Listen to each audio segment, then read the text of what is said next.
د ننګرهار ولایت د خوږیاڼو په ولسوالۍ کې د ملي اردو سرتېرو دوه جنکۍ د شپې په دې بهانه له ځانه سره پوستې ته بیولې چې ګواکې مشکوکې دي. ویډیو کې چې یو بل کس ترې پټه کړې، جنکۍ وایي پلار مې هم اردو کې دنده ترسره کوي. اوس نن راغلی به انشاءالله درېیم کمانډ کې پلار مې چې په اردو کې دی که نه بس ده ښه بیا هغې سره د حرکت وکړو تاسو دواړه خویندې هغې سره ګلالي سره یو ځای شو هغه نوم څه دی؟ نوم څه دی؟ که نه تاسې دا به امانه مې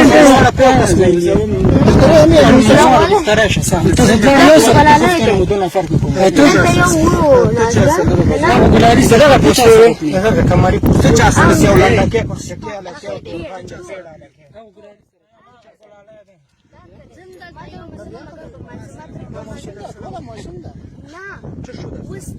تاسې پاس چا وخېجولې پوستې طرف ته چا وخېجولې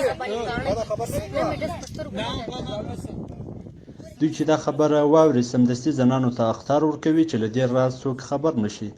له سیمې څخه زموږ همکار خپلواک تلویزیون ته پروانه ملنګ وایي یادو عسکرو زنانو ته بېعزتي اړولې ده او زیاتوي چې دا په دې علاقه کې لومړۍ پیښه نه ده.